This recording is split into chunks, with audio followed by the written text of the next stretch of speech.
A meaningless world engenders fear.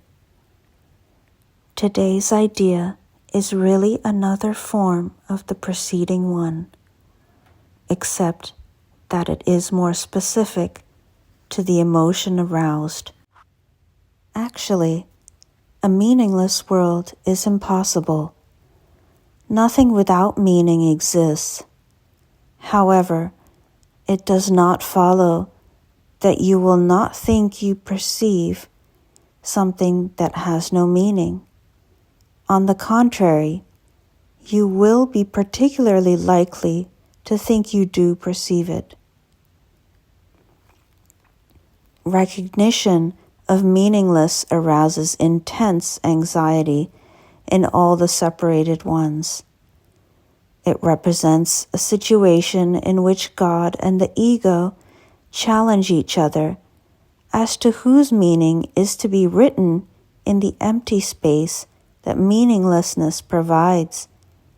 The ego rushes in frantically to establish its own ideas there, fearful that the void may otherwise be used to demonstrate its own impotence and unreality.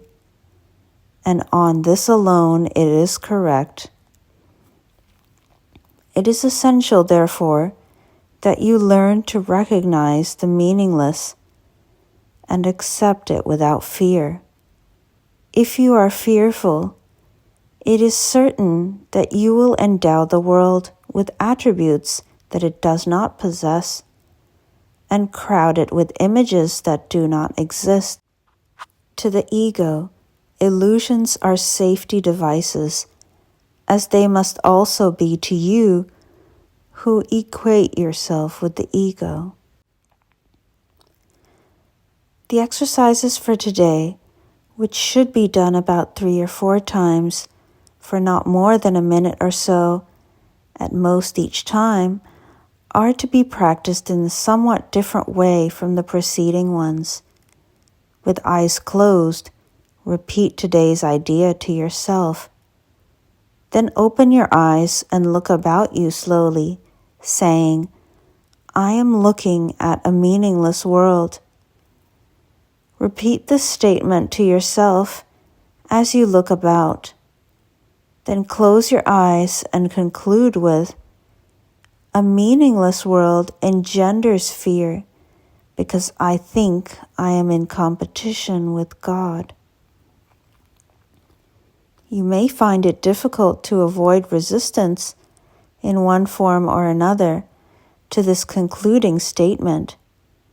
Whatever form such resistance may take, remind yourself that you are really afraid of such a thought because of the vengeance of the enemy. You are not expected to believe the statement at this point, and will probably dismiss it as preposterous. Note carefully, however, any signs of overt or covert fear which it may arouse. This is our first attempt at stating an explicit cause and effect relationship of a kind which you are very inexperienced in recognizing. Do not dwell on the concluding statement, and try not to think of it except during the practice periods. That will suffice at present.